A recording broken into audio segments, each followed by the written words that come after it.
let's bring you to the news review where we go through what the papers are reporting. We're joined today by Dr. Ntiamwa. He's a lecturer at the University of Ghana and member of the NDC's communication team. And also Akbal Ruhula Khomeini is a special aide to Dr. Mahmoud Bawumia, the 2024 flagbearer of the NPP. But let's just go through the headlines of what the papers are reporting. Let's start from the Ghanaian Times newspaper. Front page, established Rice Development Board for active intervention to transform the sector, according to the Institute for Fiscal Security, IFS here. Now, I love this because those of us in the rice space, we think that if government can put in a lot of money in helping us grow more rice, we can feed the country. All we need are the support and getting policies that will compel Ghanaians to eat what we grow. I mean, we can do a lot of things. Also, influenza outbreak, GHS calls for vigilance to curb spread. Minority leader advocate inclusion of legally binding CSR clauses in contracts. This will be interesting. So companies can do a lot of corporate social responsibilities there. Now, court discharges businessman accused in Ahmed Swale murder trial. That's the details are there in the Ghanaian Times newspaper. At the back page of the paper, ECOWAS trains 200 Ghanaian youth in ICT program. Details of the story are there. Enhance public awareness to combat climate change. NDPC urges stakeholders. Okay, let's do other papers here from the Ghanaian Times. Let's do more. Okay, so these are the stories on the Ghanaian Times newspaper. Let's move on and deal with other papers there. Okay, let's see. Let's do the Daily Guide newspaper now. Minority raises red flag over 80 telecell measure. Yesterday there was a news conference in Parliament. They get details of that story on page 3 of the paper. Also, that Lumba Kate's not into quote-unquote widows fight. They brought a statement out yesterday. Also, front page of the Daily Guide, NPP flag bearer race candidates in a fierce battle. Comes with a photograph of the five candidates vying for the flag bearership of the NPP. Dr. Mahmoud Bawumia, Kennedy Japan, Dr. Osei Duchum, Dr. Brian Champon, Engineer Kwabna A. Japan there. Who will win? We will see. Now, Jirapa CEO's Meda, Elisha Mahama gets life in prison. Okay, so get details of that. Let's move on to the Insight newspaper. And Alan unveils new party today. Well, let's see. So, Movement of Change is now becoming a full-fledged political party. They will be launching it today. Get details of that on page 3 of the paper. Galamsey crisis. Brian Achampon calls for 90-day mining pause amid EPA warnings. Will government heed to this call? Would say government says that we've not exhausted all the powers that we have for us to declare a state of emergency. But would they? Let's see how government will take this. Also, cooperative movement takes center stage as Africa converges in Ghana for 25th SACA Congress. Two other stories. Minority chases communications minister over alleged rejection of Rectron's $1 billion lifeline for AT. And English Alata, traditional ruler, questions police inertia on Aite Konko killing. Well, so that's it. These are the papers. But let's do the CIMG news portal of the year, myjoyonline.com. Now, if you go onto My Joy Online, it comes with a picture of the President of Ghana, John Dramani Mahama, in a handshake with the Chinese President Xi Jinping. And it says China needs zero tariff deal more than Ghana. That's according to Professor Bokpeng there. Ghana's debt to GDP ratio to hit 59% by end of 2025, according to the International Monetary Fund. And also, Ghana's economic orientation is built to import, not to export. Professor Godfred Bokpeng there. That's on the zero tariff that Ghana and China have, are about to enter into. NSA extends registration deadline for 2025-2026 enrollment, and several other stories on the front page of the My Joy Online news portal. Go there for all the stories you can get. So let's do citynewsroom.com now. And on the front page, Ghana could face 180,000 unemployed health professionals by 2028. That's according to the health minister, Akando. They get details of that story. And the economy could outperform IMF World Bank forecast, according to Professor Corte. So a lot more, issues there on the citynewsroom.com. But let me now join my guest so we can begin the review. Dr. Frederick Ntiamwa is a lecturer at the University of Ghana. He's a member of the NDC's communication team. Akbal Ruhula Khomeini is a special aide to Dr. Mahamudu Bawumia. Good morning to you, gentlemen. Good morning. And thanks for coming on our show. Thank you. Okay. What we do on the show is that we usually give the first 1-2 minutes for you to then tell us what is your reflection before we even get into it. Let me start with you, Doc. Good morning. And good morning to your viewers. And I have to also greet my boss, His Excellency John Dramani Mahama, Okay. for the good work he's doing for the people of Ghana. I will say that so far so good. We've seen a lot of economic improvements in the past 8 to 10 months since the assumption of NDC into office. And this morning I was happy when I was listening to the news that the CD is doing very well. Now we are ranging between 11.5 to 11.6, which is quite good. And also, in terms of our economy, I think that we are also on a good note. Per the fifth review from IMF, we are doing quite well. And so I would say that, yes, Ghanaians trust that President John Dramani Mahama can deliver. And that is why all the pressure is being put on him to deliver within just 8 months what people could not do in 8 years. And so that confidence alone gives me happiness on any day when I sit on any platform, because for you to come into power or into an office and everybody is demanding that you solve his or her problem within a short time, that in itself is deep. It speaks volumes, because it means that you have capabilities that they expect you to do more. And if they haven't seen you done better, they wouldn't ask for more. They've seen that he's doing something good, and that's why you see nurses are going on strike. I mean, in the past 8 years, how many of that did we see? It means that if as for strikes, we saw a lot of it. No, you see that, you realize that you go, but is there any response? No. Even to campaign or to go on demonstration to fix Ghana, you see what will happen to your brutalities and all that. We live in a dark age for 8 years, and Ghanaians are happy. The serenity, the environment, the peace, and the stability people are enjoying in itself is good. Okay. And we must commend the president and his administration for such a wonderful work. Okay. But the pressure you say they've put on the government or the president, yes. What pressure? Is it not the Galamsey one especially? Oh, no, because now, we know about employment issues. People are crying out loud. And it's not just because we came to office in 10 months, that's why people are not being employed. For the past 8 years, employment was also an issue. And so we saw about the nurses issue with the health minister. Employment has always been an issue. So. Yes, but there was a clearance that was given in July 2024, which was supposed to expire in 31st December. Even that after the expiration of the clearance, they didn't go on strike. So a new government comes and they've seen that he's doing wonders for people. We talk about the Govt fund being money released to support Govt fund. We've seen NHIS where he's releasing money. So they've seen that, yes, the economy is on its feet. From a state of moribund to now being able to breathe and all that. So everybody is coming on board and say that, hey, we know you are the man, you are the savior, you can do a good job.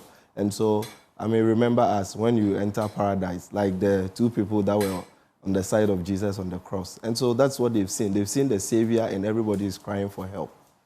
But I'm sure when it comes to Galamsey, you agree that we need to even heighten the pressure. Yes. So I don't fault anybody for putting a lot of pressure on the government to do more, because they've seen the president and his team, the capabilities that they have, and they know they can do and deliver. And so if they are asking for more Oliver Twist, they've seen that there's been some significant improvement in the fight against galamsey recently, if we all attest to that fact. Which improvement? Yes, so we are talking about the fact that, I mean, we are winning in some cases or in some places. If you look at, let me give you, I know people will say that, I mean, having a clear water or having a very clean water doesn't mean that it's safe. Yes, I understand that. Oh, yeah. But if you see a very muddy water and a very clean water on any normal day as a conscious and reasonable human being, which one would you go for? You celebrate the clean water. Of course. So we've seen places where when we came into office in February, the turbidity levels were very, very high. And now we've seen that there's some significant improvements compared to what we inherited. And these are some of the things that we are seeing. And also measures that have been put in place. Which ones? Okay, so let me give you some examples that we have here. Quickly, I'll just do that for you. Okay, so Dr. Frederick Ntemwa is a lecturer at the University of Ghana and a member of the NDC's National Communications team. He wants to give us details of some of the water bodies that he claims that there's been some improvement. But I'll bring him in when he's ready. Let me bring in Agba. Yeah, so Kojo, rather than do... So you're ready now? Okay, don't worry. Agba, I'll bring you in. Yeah. So if we're looking at in February 2025, the turbidity for River Bia, not the whole River Bia, but at places like Dadieso, the turbidity level in 2025, as at February, was 5,450 NTU. And as at July 2025, we saw a reduction up to 372 NTU. So you can check this. We have also River Ofe at the places like Adiemra. So in the town of Adiemra, that portion of River Ofe, we recorded turbidity level in February around 5,740 NTU. And currently in July, a few months ago, we saw about 2,205 NTU. We can also go on to River Pra at Daboase, where in February 2025, it was 4,800 NTU. And as at February 2025, we recorded 2,820 NTU. We have River Brim, portions at Akemoda. In February, we have 3,800. What's the source of this information? Okay, so this source is from the Water Resource Commission. So you can check from there. Okay. And these are significant improvement. Aside that, if you look at the kind of framework that are being put in place, especially with the issue of excavator, in the past 8 years, there was no licensing of excavator. And for the first time in our history, any excavator that has been brought in the year 2025 has to go through rigorous registration process. And in January 2025 alone, we had about 1,200 excavators coming into the country. That tells you that in the past, we can't even, number the number of excavators that came through our port without registration. Any excavator you saw in the past 8 years with any registration number was a fake. Maybe some old van, they removed the number plate and put it on it. Most of them didn't go through due process. Okay. And for the first time, we put trackers and all that. If you look at the fight that the NEMUS, which is the Anti-Galamsey Task Force, is doing, we've seen it in social media. Erastus has done a lot of publication in this respect. And you can see that, yes, there is some significant improvement in the fight. Okay. I will say that we haven't gotten anywhere. I will not sit on this platform and say that, we have won the fight. No, we haven't, because we've seen reports from EPA and a number of things that, yes, even though some portions of our water bodies are turning blue and becoming more clearer, but the particulate matter in the water body, it's something that we had to deal with. We've talked about lead, mercury, and so my problem is that after we've stopped the galamsey, what next? Okay, thank you. Dr. Frederick Ntemwa, let me bring in Agba now. Agba. So rather than do reflections, I'll do a quick refutation. Okay. You know, we can support our political parties and still be candid in the way we present issues in a discourse. You cannot claim economic progress while seeking to demonize the NPP. Because the current economic framework we have today, all right, which the IMF spoke about, which he referenced in the fifth review, is a program initiated by the new Patriotic Party in 2022. The IMF Extended Credit Facility Program was initiated in 2022. And as the name suggested, the fifth review. So what that means is that they had previously conducted reviews before the NDC came into power. And if you take each of the reviews, you would see a pattern of progress. And even the economic data suggests that, all right? Because in 2022, at the height of the economic crisis, inflation was over 50%. Okay, the cedi had depreciated close to 20 cedis, 15 cedis. A liter of fuel had gone all the way to 20 cedis. By the time the NPP exited office, we saw a strong rebound in the economy. You cannot say that an economy that was above 5% at the end of 2024 is a moribund economy. So we can support our political parties and still be candid with the facts, okay? Because at the time the NPP handed over, we saw a decline in inflation from a little above 54% to somewhere, I think, 21, 23%. As at 7th of January, we saw that the economy, which had declined as a result of COVID to less than 1%, had seen a significant growth to over 5%. Indeed, the IMF in 2024 had projected that the country would grow at 3%. They later revised it to 4%. But the NPP managed to outperform all these projections. So you inherited an economy that was stable. You inherited an economy that had rebounded from the crisis that we witnessed in 2020 and 2021. So it is okay to support your party whilst admitting to these facts.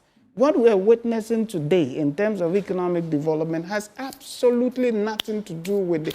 I'm challenging him to mention a single economic policy that has been rolled out that can be responsible for the growth that we're witnessing, that can be responsible for the downward trend in inflation, that can be responsible for the increased reserves that we have had, that they inherited, some of whom they are using to support the cedi. In fact, just last week, the Bank of Ghana announced a sale of 1.15 billion pounds, $1 billion. The decision to sell this amount of money is to provide stability and support to the cedi. And so if last week the BOG took that decision to sell this amount of dollars and has seen an increase in the performance of the cedi, it is not as a result of some economic ingenuity. But you also credit them for the reduction in expenditure from their side. Because one of the things that people were citing was the, increased expenditure government was engaging in the past. No, so if you take the 2025 budget, for instance, this government has budgeted to spend more money than the NPP government did in 2024. So the argument of, expenditure, in any case, expenditure itself is not bad. Yeah. But if you are engaged in productive spending, it will reflect in the economic indicators. And so for you to say that the NPP should be charged of engaging in reckless spending, you must support it on the basis of economic growth. But if you look at the data, it showed that the NPP invested in productive sectors of the economy, and that's what led to the growth that we saw. So what I'm saying is that, yes, it is okay to support your government, but we must admit to the fact that the current economic framework in place is a framework that they inherited from the NPP, is a framework that has been working since 2022, and from that until now. In fact, they talk about single-digit inflation, for instance. In their last review before the NPP left office in December 2024, the IMF had projected that by the end of 2025, Ghana would see a single-digit inflation. And so if you have seen a single-digit inflation, how on earth can you attribute it to economic performance by the NDC? Nothing. You can't attribute, because there's been no, major economic policy shift in the last 10 months that you can say that as a result of this major economic shift, we are witnessing, positive economic environment. There's none. And if there's one, he should point to it. But at least they are managing, even if we should hold on to your argument, they are managing, say, what the system you say you left. And therefore, if a manager has been able to manage a system a previous manager left to him and is attaining some result, at least you have to applaud. So you don't seek to demonize those who set up the system for you by saying that they left a moribund economy. In fact, between 2017 and 2020, before the onset of COVID-19, Ghana was the poster boy of economic growth in the whole of Africa. When they were living in office, the growth rate they left, 3.7%. You inherited 5.7% and you say it was a moribund economy. So we can, as I said, it's okay to do discourse for our parties, but we must be fair to the facts. Then the issue of, people are demonstrating because clearance expired. That's not true. This has been refuted many, many times. Indeed, we have exhibited official documents to establish convincingly that all those who were put on public sector payroll before the NPP left office had clearance. So all what you needed to do was to make provision for them in your 2025 budget and pay them. It's as simple as that, because the new Patriotic Party government had cleared all these people before they were recruited. Because you see, wages and salaries are a very important component of our budget. Did you make provision for them in your first quarter budget that you left them? The first quarter? No, budget. I mean, I'm saying that the clearance came in 2024. Yes. Indeed, and it was due for expiration in June 2025. And not in December 2024 as he alluded to. You could all right? the fact. But what I'm saying is that wages and salaries are a critical component of our budget. And that's why we have transition. All of these things were provided to the new administration. So all what they needed to do was to factor in these people in their budget statement for 2025. So if you fail to do that and the people are agitating, you do not seek to blame it on the previous administration. In any case, in 2017, we inherited workers left behind by the National Democratic Congress. We did not go to town lamenting. We made provisions and we paid them. And if you remember, there were teachers who taught for 2-3 years and were denied their salaries under Minister Seftekpe. The Akufo-Addo government did not lament about that. We took measures to pay them those entitlements. That's the essence of government. You inherit assets and liabilities. Okay. And you make provisions for those liabilities in your budget statement. You do not make excuses. Okay. Doc, let me come back to you again, because yesterday there was a story we dealt with on Top Story, and your Deputy General Secretary was asking for the sack of politically exposed persons in the public space, people who are in the civil service and the public service who have been exposed to the NPP. His argument is that if you are a chief director, for example, and you aided your minister to indulge in corruption, which means that once you are an NPP person per se, into bracket, you don't align with the government's vision, and therefore they should be sacked to create room to employ your grassroots, because the grassroots of the NDC are putting a lot of pressure on the party for employment. Is that the best way to go? Before I answer your question, I think I need to make something very clear. Okay. My brother was talking about the fact that the clearance was supposed to expire in June. That is not true. You can go and check the documents. If you go for the letter from the finance, the clearance letter, it was effect from September 2024, and it was supposed to expire 31st December 2024. So maybe he can make his checks, and I don't think that is June. Okay. On the other side, we were talking about, you should say we should mention one policy. We are not a party that praises slogans and policies. We came to work. At the end of the day, we are delivering. You've seen the dollar, to CD. You've seen the appreciation of the CD against dollar. So what policy do you want to know? Aside that, you have seen the fact that inflation has gone down. What policy? Yes, you can mention all your policies, but was any of these policies able to bring Ghana the state that we find ourselves in? You see, we have to be honest to people who are watching us. We can't just be going by policy. We know your tactics about framing every activity you do with a slogan just for the people to sing along. But at the end of the day, you were talking about IMF that you've done so well. Even the quarterly adjustments and all those things, you defaulted.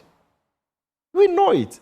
And when we came, we have to put pragmatic measures, put a lot of, fiscal discipline, and that is what has brought us this far. We don't need to mention policies to you. We've seen the growth of the economy, how it's doing and all that. We don't need policies.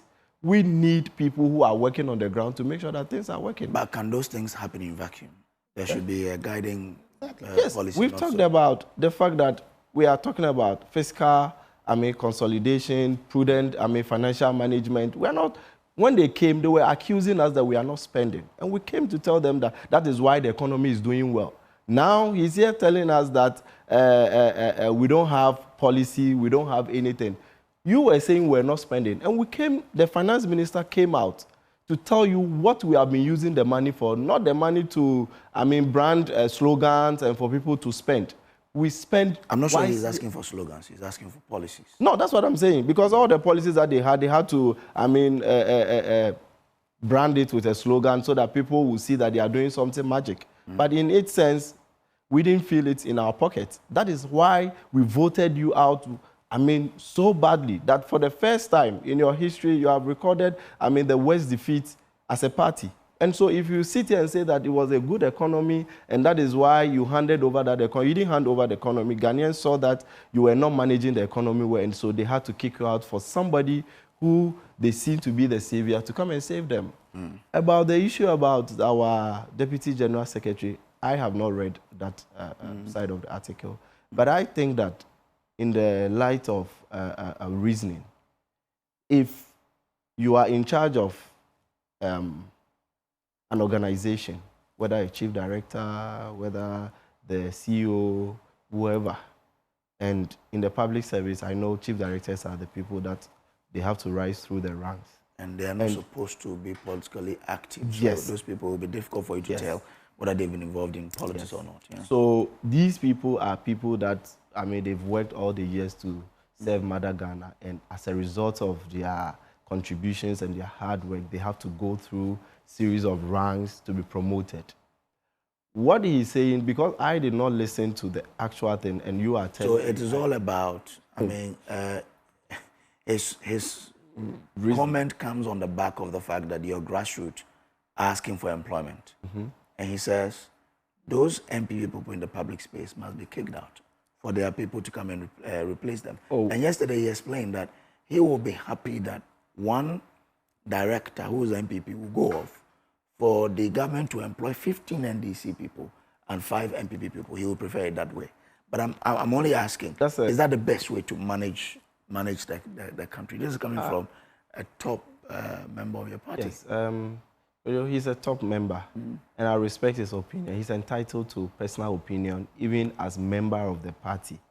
If he does anything that is contrary to the rules and regulations of our party, we'll have to call him to order. But at this point, he's entitled to things that, his personal opinion, things that he has seen in the past 8 years, whereby at a particular place, instead of having 100, about 300, 400 people were employed. And he's just speaking out of, so he's not speaking for government per se, that, this is the stand of government. This is his personal opinion. At least he's a Ghanaian, and he feels the heat and the kind of outcries from people, especially people who feel that, they also have to be given opportunity. But, I do not agree in that manner, that if you pinpoint that somebody is an NPP, you have to kick the person out. This is Ghana. Everybody is a Ghanaian. a Ghanaian first before you become a political party opponent. So yes, he has his views, and I will not fault his views, but I will say that I have a different stand. I feel that people who are competent, because we've seen this in a lot of places. I remember when we had issues at Ayawaso, West Wagon, and we commissioned Justice Emil Short to come out with a committee report. In that white paper report, even in our security service, whereby now people are complaining that, yes, we are not seeing much from them. And one of the report, General Regulation 5.3, stated clearly that we have to give merit to people who qualify, but not people who are, party allies. So I still believe in these kind of things that we need to look at competence outside the fact that, yes, this is a party member, this is this. But we've seen this in the past 8 years, whereby a lot of people, you will be there and you get a call and says that, do you want employment? They were selling it. Money for this and that and that. I have personal experience, but these things, you can't put it out, like that. And so probably he is speaking out of these things that he saw in the past 8 years. And that is why he's making that, but that is his personal opinion. Okay. And that is not the stand of the government, because in any case, the government is not doing that. So how do you think government must address the concerns of the grassroots calling for jobs?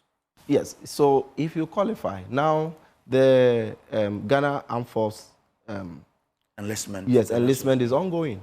If you qualify and you have the certificate, apply like any other Ghanaian. You see, we have certain things that we can do. At the constituency level, there are certain jobs that are ongoing, apprenticeship program, all these things are going, that a number of them who qualify are being enrolled, irrespective of party colors and all that. So if you qualify, because you can't just say I'm a grassroots, and I have to choose my words carefully, because this is, what we are used to in the past so many years, not only 8 years, that once you are allied to a particular political party, once the party comes to power, whether you have qualification or not, you should be given employment. On what basis do you want to be employed? Okay. I think that people who are crying for, they should come out with proper document, because if you are a nurse and you are complaining that you've not been, employed, and because of A, B, or C, you have been in the house and you are going on demonstration, that we understand.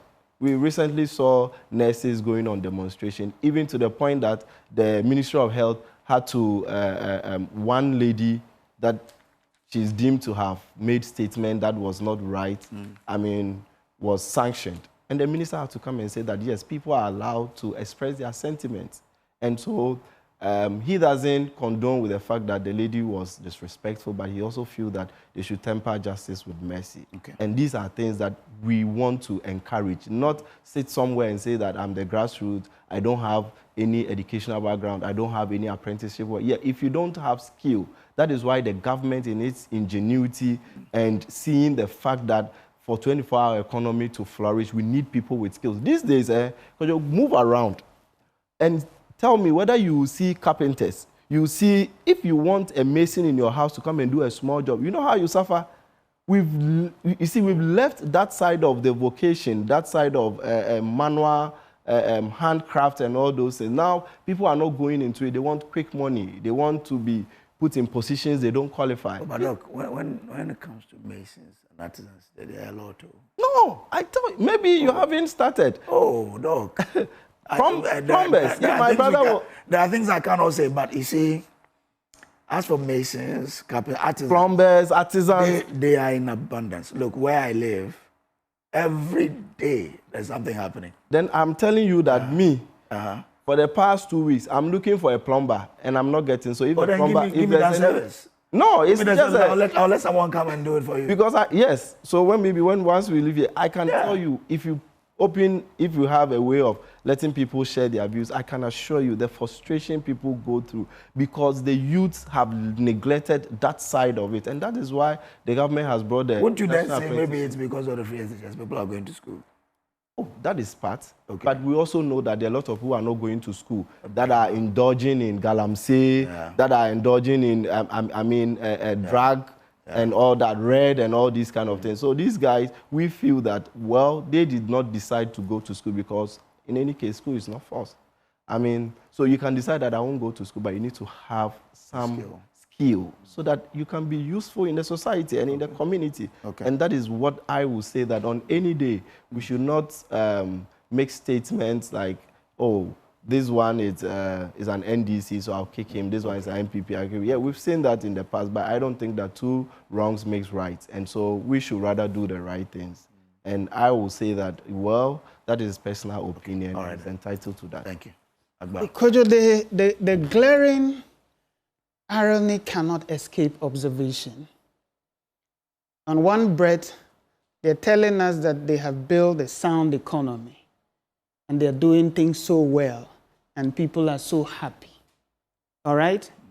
On another breath, they're telling us that they are grassroots, people who are supposed to see all the beautiful things that they have done in the last 10 months. The robust economy that they have built, people who are supposed to be the direct beneficiaries, to be the defenders of this record, are exerting so much pressure on them because they are unemployed. And you know their solution?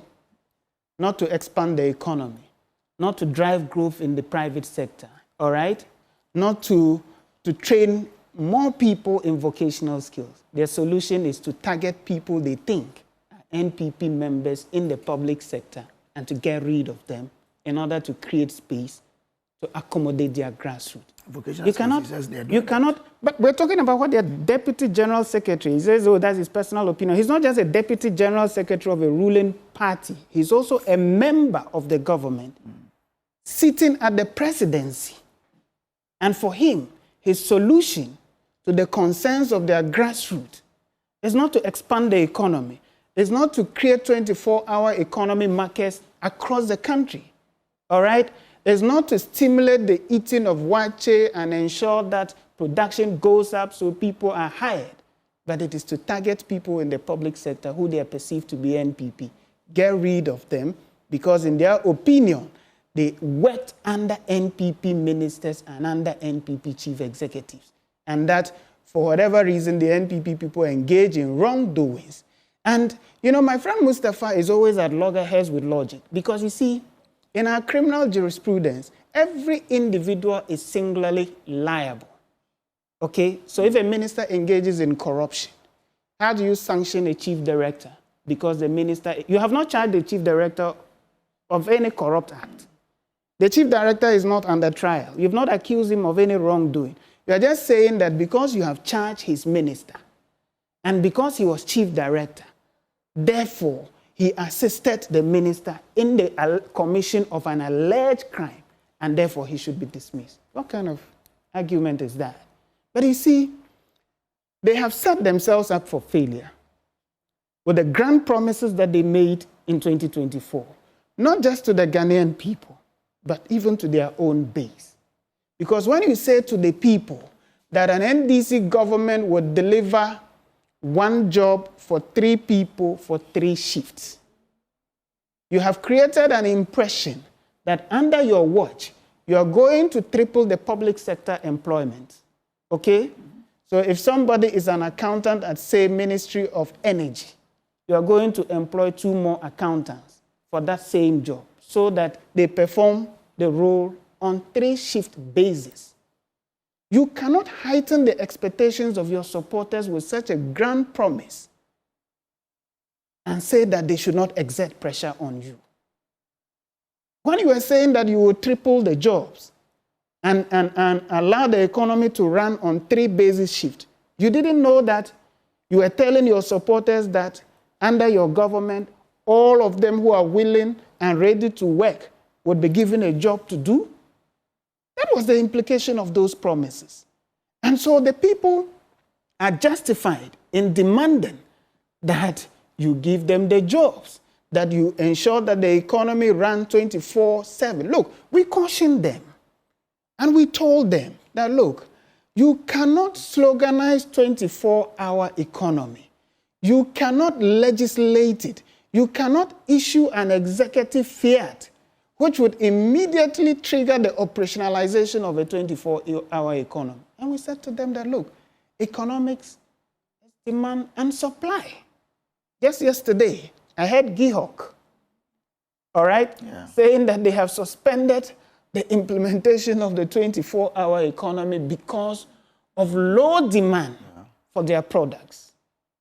And they are calling for government to ban the importation of some alcoholic. So you see, and they're just vindicating the arguments we made in opposition to this proposal, that you cannot legislate something like this. It must be driven by demand and supply. I remember very well, I said to, a fellow debater in 2024, I said, Yendi, where I come from, tell me how 24-hour economy is going to work there. Tell me how you are going to stimulate economic activities to a point that Yendi would open up their economy for 24 hours. So you made these grand promises to the Ghanaian people, and your people are chasing you. The solution is not to target NPP people. In any case, they have spent the last 8 months systematically targeting people that they perceive to be NPP members. And they have literally, as a result of a directive from the Chief of Staff, dismissed people. Yesterday, I heard the Chief of Staff lamenting that the nature of board operations in our country is affecting quality governance. If you're a Chief of Staff and you issue directive to state agencies to dismiss people who were legitimately employed simply because they were employed under the previous regime, you are not addressing the fundamental issue of unemployment. You are only exacerbating it. Thousands and thousands of young men and women have been dismissed. So what Mustafa is saying today is just an open admission of a party policy that they have been pursuing since 7th January.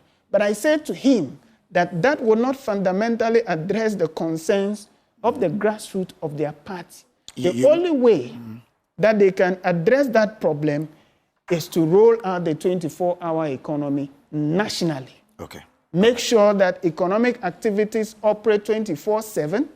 Make sure that they support the private sector to expand in economic. Look, both political parties admit. I will let you continue, but once you mentioned GEHOC, let me bring the deal. And this is from Adum FM, adumeonline.com. It says, the Ghana Industrial Holding Corporation, GEHOC, Distilleries Company Limited, has put its participation in the government's 24-hour economy initiative on hold, citing low market demand for its product.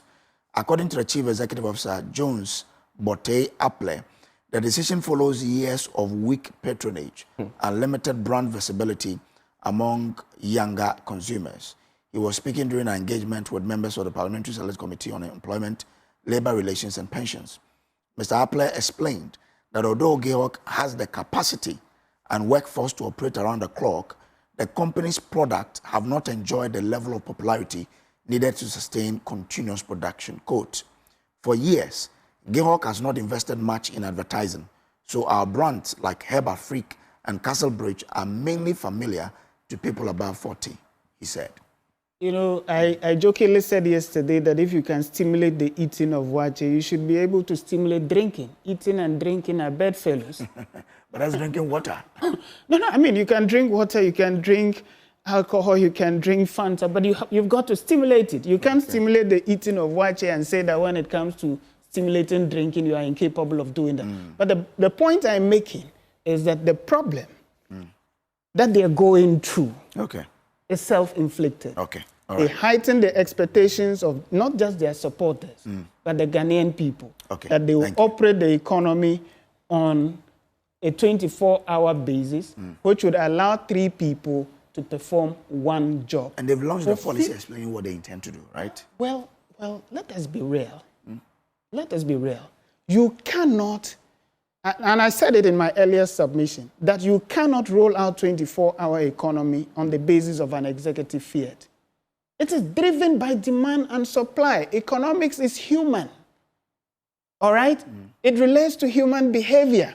There must be a market demand. Look, if there's demand for alcohol, for instance, you don't need a government announcement of a 24-hour economy policy for GEHOC to engage in 24-hour production. If there's no demand for it, it does not matter the number of times you would launch that policy. GEHOC would say to you that we cannot keep up. All right. It's as simple as that. It's simple economics. So fulfill the promises to your people. Let them have the jobs. You do not have to target NPP supporters in the public sector. In any case, the public sector cannot accommodate all of your supporters, even if you were to dismiss everybody in the public sector. Thank you, Akbar. Let's move on to the Ghanaian Times newspaper, page 12. It says, establish Rice Development Board for active state intervention to transform sector. Now, the acting executive director of the Institute for Fiscal Studies, IFS, Dr. Said Boache, has called for the establishment of a Rice Development Board to ensure active state intervention to transform the sector. The call, he said, was against the backdrop of the poor performance of rice production in the country due to the lack of active government involvement in addressing critical constraints, unlike in Vietnam and Thailand, where government played a leading role. He said the government had relegated itself to creating an enabling environment while expecting the private sector to address production bottlenecks. Dr. Boache had resulted, he said that had resulted in market failures where the private sector unable to adequately improve productivity. Well, let me start with you, Doc. I am involved in the rice production, so I know how the rice sector is like. And whenever producers meet, our challenge has to do with being able to compete with importation. As we speak, when you go into the market, people have 4.2, 4.5 rice. We do 5 kg, yet the Ghanaian will say, why is your price higher than the one imported? So it means that government policy would have to come in here to help. Where do we start from? IFS says there has to be, a rice development board. What's your thoughts? Thank you on this one. I think that, you see, this should not be looked at as an isolated entity.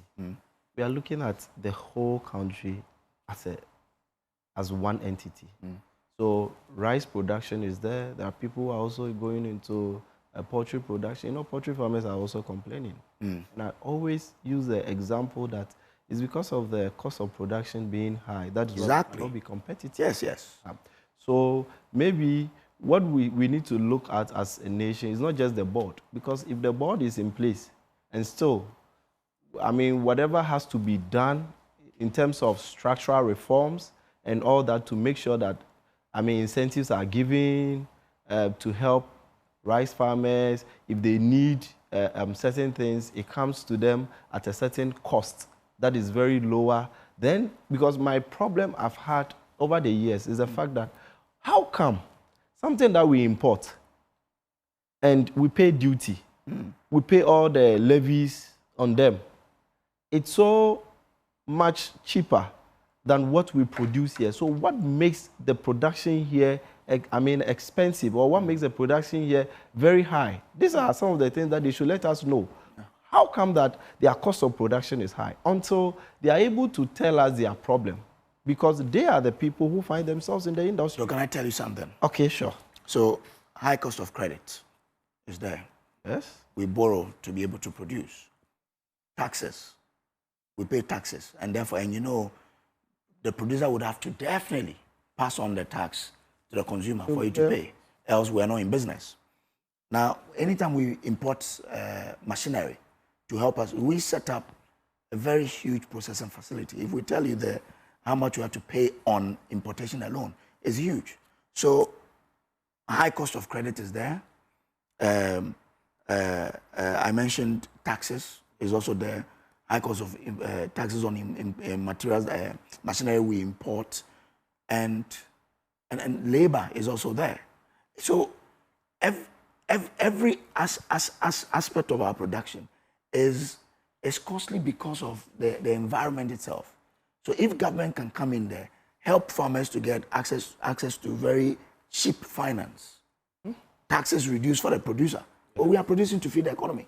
If those taxes can go down, when we import machinery, usually we hear government say agric machinery will not attract, but the process, sometimes you can write to the Ministry of Finance and for months, no response. You can't keep your equipment waiting. You need it.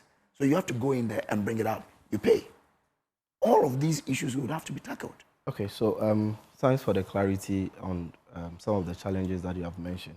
So one of the things that I will say is that in terms of the financial support, the government promised about Ejumera, whereby he's willing to support young people, those who are also in business already, to support them with some financial packages. So in every year, he's promised to give 10,000 individuals, those that are going to be a startup, some too that are in the middle of the businesses. So I think that it's a very good initiative, but it should be expanded to make sure that, because 10,000 a year is a very good step in the right direction. But looking at the problems that, because if you want to take even rice farmers, the whole of Ghana, I'm sure they will number, this 10,000. Because if you go to villages, there are people who are doing it on small scale, there are people who are doing it on large scale, medium scale, and all that. So I think that we should, pat the government at the shoulder that, yes, it's a good initiative, but we expect more, so government should do more to expand it. Because currently the Ejumera project, it's ongoing. And I'm sure very soon, those who have applied, their monies will be disbursed to them. But can that substantially deal with the issues we're talking about in the rice sector? So, because if I have to pay a certain amount of tax, I'm coming. So I want to take one after the other. Okay. So that is one side of the government trying to deal with this issue of credit. And also, you remember that there was Kwewu Business Forum beginning of this year. And as part of the forum, there was one thing that the government, spoke to directors of banks, or CEOs of banks, or managers of banks, that at least they should support local industry. At least he gave them a task that in every year they should be able to bring about 5 companies, each bank. So to take about 5 to 10 companies, bring them to a level that they can be competitive on the international market. And this is something that is ongoing. So sometimes what happens in Ghana is that, like you said, the bureaucratic procedure. But it's something that with a reset agenda, government is also looking at it to make sure that at least you'll be able to cut down, the long chain that you need to go through. But that has its own advantage. I remember when I was in Legon as a student, there was a scholarship scheme that the university gives to brilliant but needy. I can assure you, because the number of people who apply for that scholarship, they are more than what the university can support. And so they make the criteria such that if you don't need the money, you will not come and just put in the application. It got to a point you need to go and bring school fees of your siblings to show that there's a burden on your parents. You need to swear an affidavit to show that, indeed, you need to bring pay slip. And so if your father is well-to-do, will your father give you his pay slip? No. So that intention of trying to go and, take advantage of the system, it will not work in your favor. Sometimes, I'm not saying all the time, some of the bureaucratic procedure is meant to eliminate it, because we've seen that in the past, people are able to form companies and say that I'm a rice farm producer, I have a very solid proposal, and I need this kind of money. And they take it.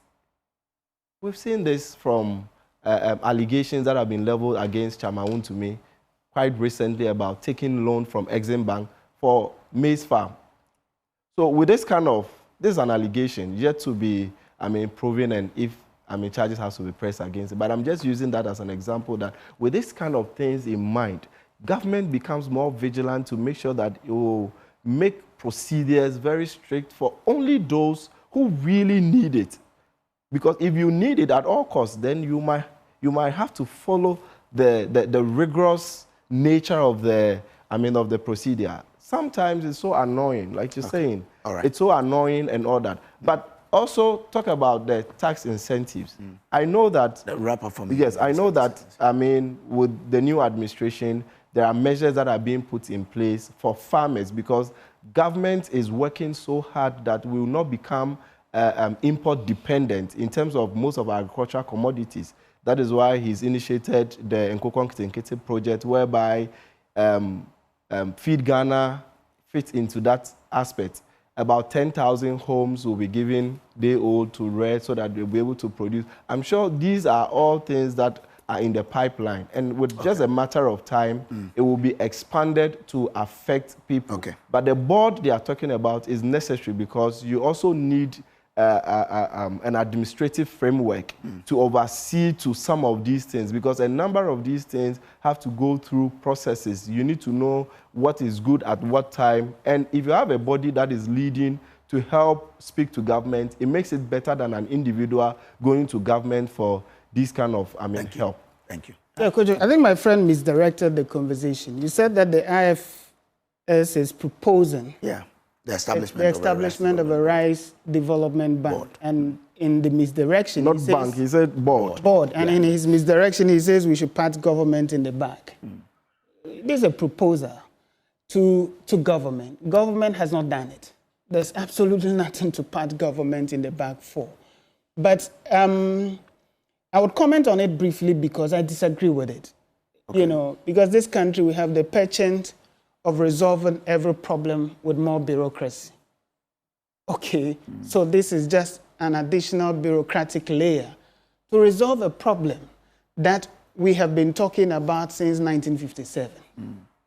That there's vast amount of literature on. I mean, you have enumerated some of the solutions. Access to credit, you know, tax incentives, you know, reduction in the cost of labor. I'm not sure that you need a rice development board to be able to achieve this when you have the Ministry of Food and Agriculture with various departments and technical people.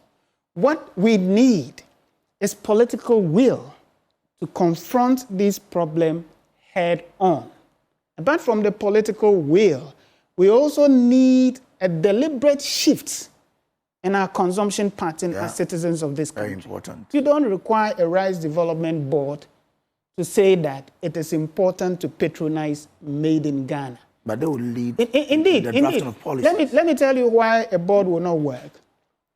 We have had in this Fourth Republic, at least in this Fourth Republic that I have read, various presidential directives, Because I remember the Rawlings government had that, the Kufuor government had that, the Mills government had that, the Mahama government had that, the Akufo-Addo government had that.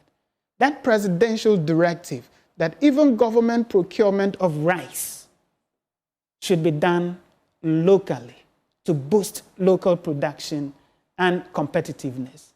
But you see, it has always been the lack of a strong political will to ensure enforcement and to ensure sanctions for violators.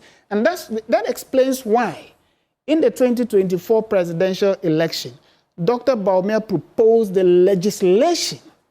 Because what we've been doing, actually, is policy talk without legislation, as far as the consumption of made in Ghana is concerned. So Dr. Bawumia had proposed in 2024 to move this into legislation, to make it law.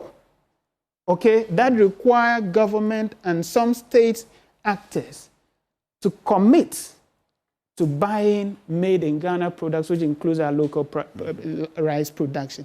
I think that you do not need a rice development board to resolve this, because you're just going to create an additional bureaucratic layer, as you said. So you have to write to this board, they formulate policy, they ask people to write to them, you write to them, it takes months before they get, you don't need that. What we need is the commitment and political will of government to say that, look, we have talked about this problem since 1957.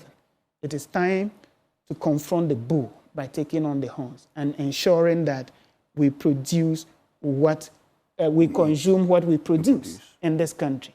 And the citizens also must be willing to partner government to achieve that. Because it does not matter how fine a government policy is or how, efficient a government legislation is.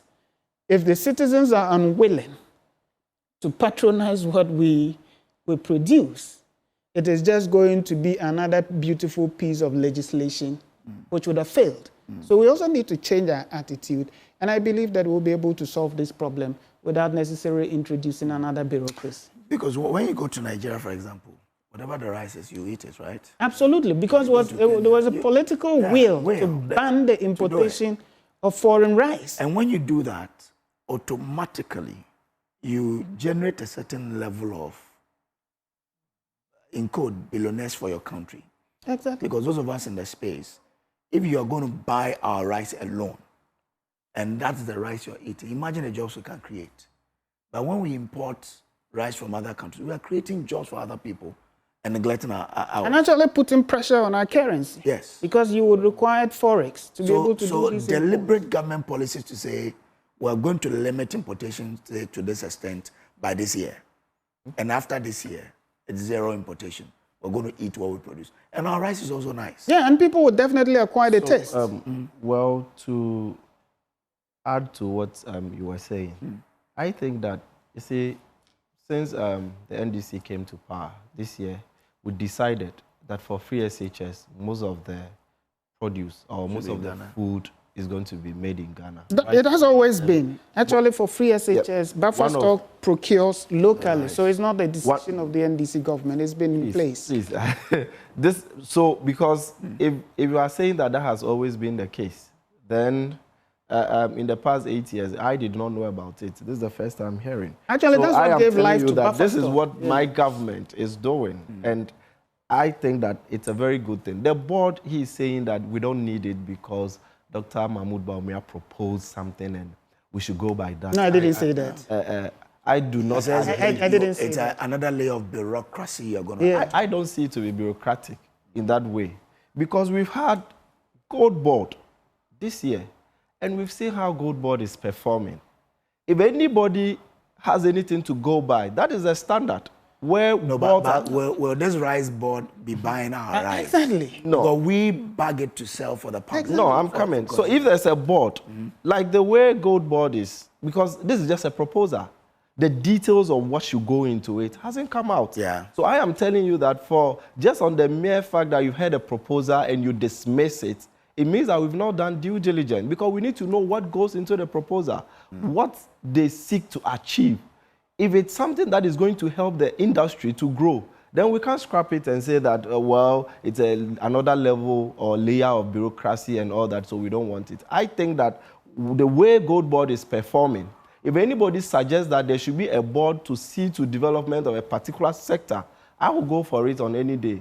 He is saying this in mind that in the past 8 years, a lot of boards did not work. Cocoa Board did not work. So because of that, if it sits here and tells me that boards are not going to work, they are going to be bureaucratic, I understand him from where he's coming from. But what we have seen this year, we are saying that Gold Board is performing massively. We've seen what Gold Board is doing. I don't So need will the that. board lead to maybe government bringing a policy that will say Ghanaians, we are going to eat what we produce? Now, Gold Board has a law.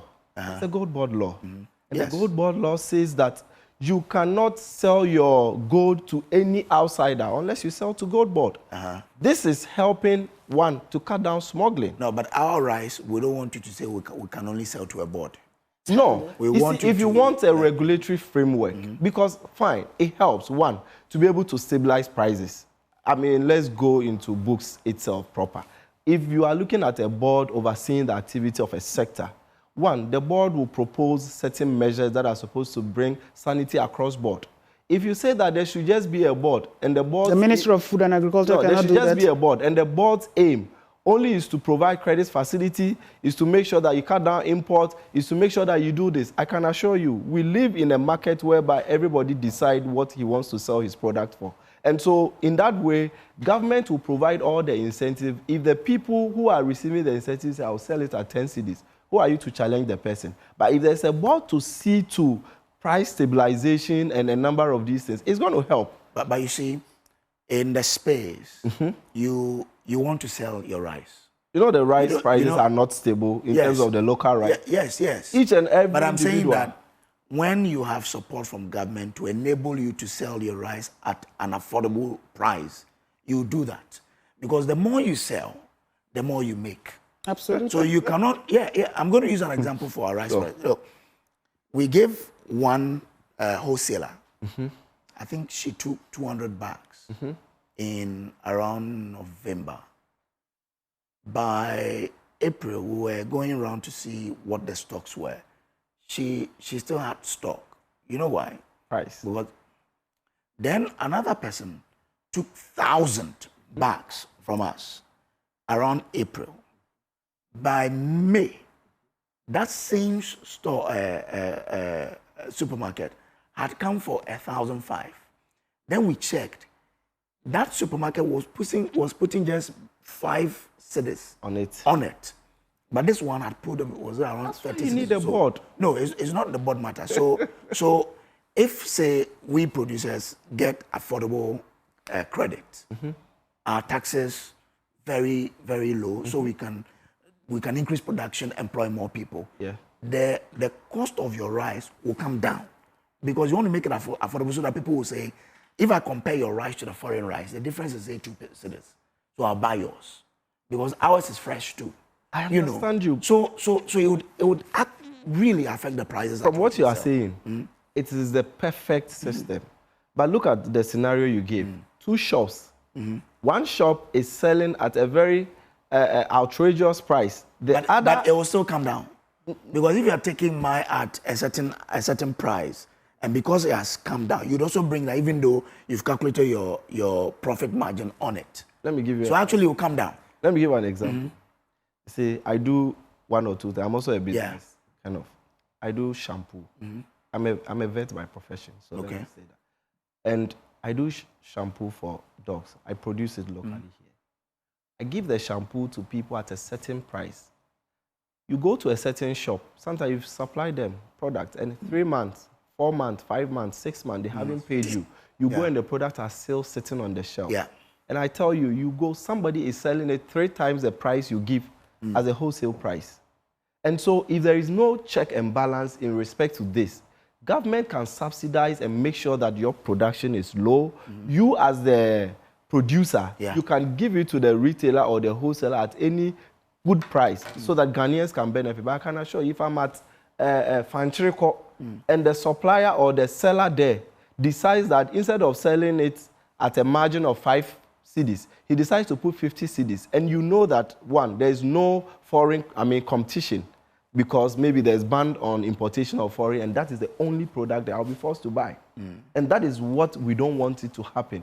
We want a system whereby there is fairness across board so that Ghanaians will feel that indeed government is doing something, because the people in Fanchiriko will never know that government has done any subsidy. But those in Accra, because they are big media houses, you can go around. Will have a local radio station to tell them that. That's what I'm saying. There's subsidy. No, but the truth is that if there is no regulation, I can always tell you on this, that the difference between us and, excuse me to say, animals is because we have laws. Without laws, we are all the same. So until we have proper regulation that is working to make sure there is check and balance, then I think that we are not going anywhere as a country. So the board, fine. It's something that is laudable and it has to be looked into, look at the activities, how they intend to operate. And if the people within the industry deem it that is necessary, I think I'll go, because with the issue of Gold Board doing wonders, I think that in our dispensation now, boards can do wonders, not in the past. Okay, all right, I hear. Let's just wrap with what's happening, what's on the front page of the Daily Guide. NPP flagbearer race, candidates in fierce battle. It talks about what Dr. Brian Achampon is doing in Accra. It also talks about what Dr. Mahmoud Baumia is also doing. We are told that, according to the paper, he has intensified his grassroots mobilization drive, arguing that the NPP's 2024 electoral defeat stemmed from voter apathy rather than opposition strength. It also talks about Kennedy Japan and what he's doing. He says he has vowed never to concede defeat in any election until the Electoral Commission officially declares the results. Addressing delegates in the Savannah region, Mr. Japan urged party members to select, quote, bold men, unquote, who can unify the NPP and focus on job creation. Dr. Soyadichum is also doing something around the Ahafo, Bono East and Western North region. So that's it. Let me start from you, Agba. This is your turf. Yeah. You're facing a fierce competition. and it is quite exciting, you know, and it's also in keeping with the democratic tenets of the new Patriotic Party. That's how we choose our leaders. We do so through very competitive democratic process. We're not a party that impose leaders. We're not a party that believe that leaders should be, ordained. You go to the people, you make a case, you explain to them why you believe you're the best to lead the new Patriotic Party. And we've done that, since 1947. As you know, we're the most enduring political tradition in our nation's history. So this certainly is not going to be the first time that we're doing that. It certainly will not be the last time. And at the end of the day, after fierce competition within the NPP comes cooperation. We're going to be united to prosecute 2028. But I believe that for the NPP to quickly return to power in 2028, we have to elect Dr. Mahamudu Bawumia. That's my firm belief.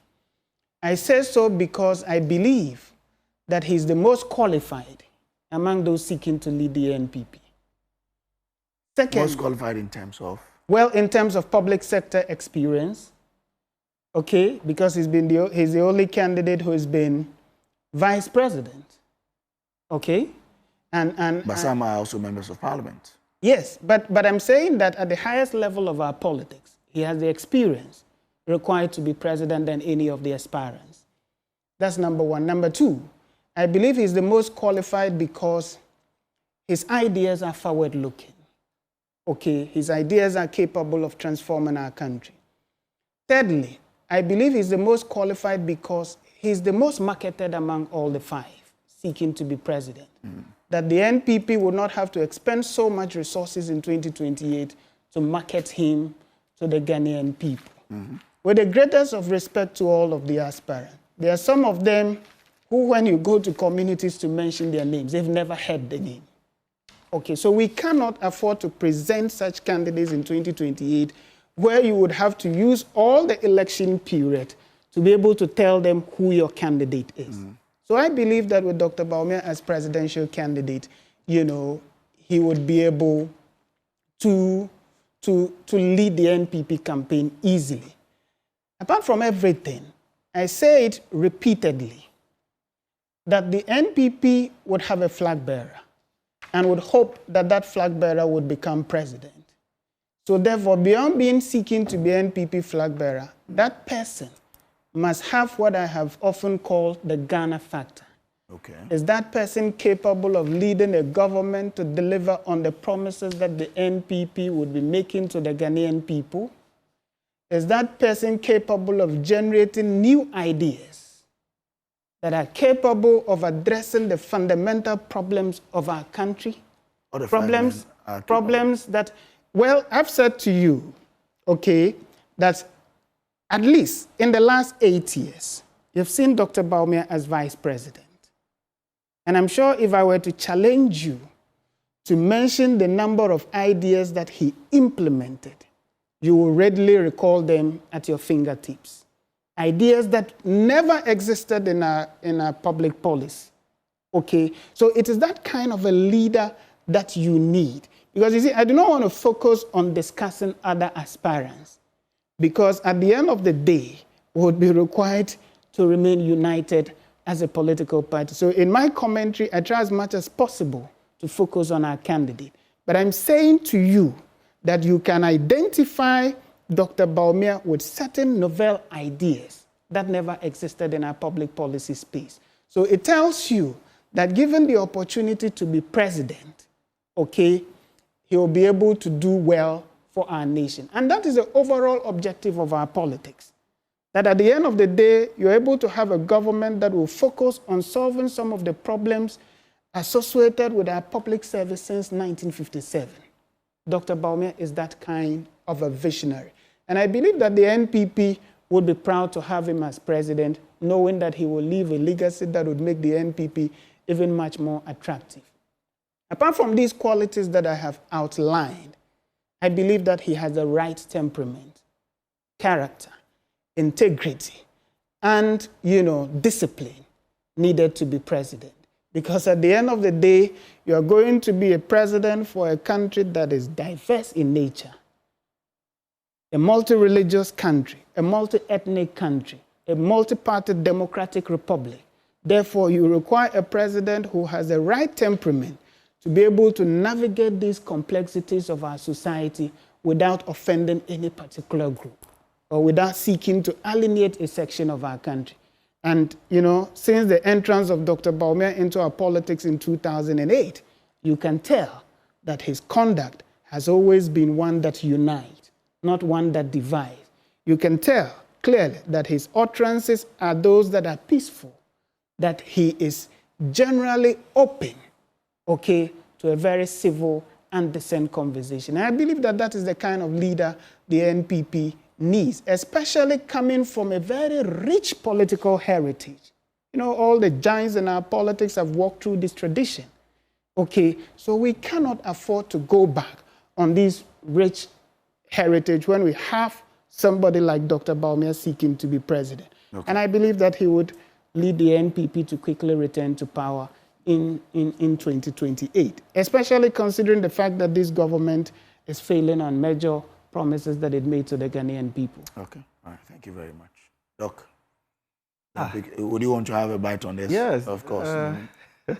I said in a story, that's where your interest should be. We are not campaigning. It's actively mobilized. He's going for a thank you tour for Ghana voting for us, that's all. So please, if you look at what you have put up, for the 5 candidates, I mean, this is the first time I've seen that the NPP has become very unattractive, and only 5 people are just going to. I mean,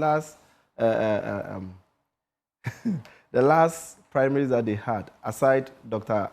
Bawumia and Ken, the last one, Nanado and Co., 2014, we had about 7 people. We've had 16 before. Now you could see that from the records, it's coming down. And people are saying that, yes, we are not a party that enforce candidates on people, but we saw Akwetia when they enforced, a candidate on their party and we voted them out.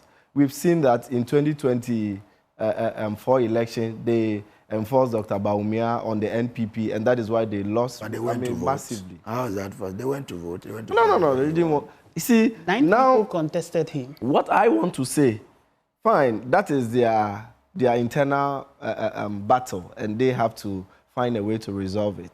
But they have not been credible as an MPP, as a party. They've not been very credible. They've not shown anything that Ghanaians should take them serious, that they are an opposition party that want power. All the 5 candidates, if I run them through litmus test, none of them qualifies to be a president in Ghana here. Hey. Yes, I can say this on authority because if you look at all the 5, they are all, complicit. If you look at the dark age that we had 8 years ago, this political persecution that we went through for 8 years, they're all part of it. If you sit down and allow the system to deteriorate to that bad state, and you still want to come and do what? I think that none of them qualify. They have to give room for young people to come and take over and revive the party. For old folks to still be battling and fighting, now you hear they are throwing stones and things against each other, which is very bad. As a party, I think that they should be more, formidable, uniform to be able to fight and win power. But where they are, that they have been butchered into part as if they are on... Butchered into part as if... Yes, because you see the internal squabbles and, fight that is ongoing. Any internal part, No, this time round, Kojo, you can tell that this time round, the elephant is already dead, because you see, it is only when the animal is at the point of giving up, that's when they struggle most, because you need to give up your last. Yeah. And that's what they are doing. Quick one. My brother makes bizarre arguments. I don't make bizarre arguments. The fact that the number of people competing for flag bearership is not evidence of whether or not a party is attractive. You know why I said so? The last presidential primary that elected John Dramani Mahama as flag bearer of the NDC, how many were they? I think They were 3. 3 people. And 2 pulled out. Dufour and Dufour pulled out. I think Kojo Bonsu ran. Kojo Bonsu pulled out. Dufour ran. No, Dufour pulled out the day before the election. Okay. So, but yet, John Dramani Mahama was elected. The NDC went on to win the 2024 presidential election. So I struggle to see the logic in attractiveness of a party vis-a-vis the number of people competing. That aside, he said that the NPP should give way. In order to be attractive, the NPP should give way to young people. But he has a 70-year-old Asedun Ketia lacing his boot. Julius Debra jogging everywhere. All right? And Haruna Idrisu keeping his eyes on the ball. I'm not sure these are young people in the NDC. If the logic is that, for the NPP to be attractive, they must give way to young people. Those who are advising the NPP must be seen to be leading the way. Those who are jostling. They haven't picked form. Have you seen any of them pick form? I'm saying that those who are. This is what you are seeing from outside. So will you change your stance if those people pick reforms? No, have you seen any of them pick form? No, but Doc, will you change your stance? So he's asking you directly. No, we are yet to see. I mean, a matter of time. Will you change your stance if those people pick it? Anyway, I'm not changing my stance. Thank you very much. But I think that it's too early to. Put them in that. Thank you very much. I'm grateful to you, Akbar Khomeini. Is that Esquire, right? Oh yeah, I am. But I try not to advertise it. Advertise it. I want to have friends. So that he is an aide to Dr. Mahmoud Baumia, and also Dr. Frederick Ntiamwa is a lecturer at University of Ghana, a member of the NDC's communications team. Gentlemen, thank you very much for coming. Have a great day. Yeah. We'll take a break here. We'll be back with more. Please do stay with us.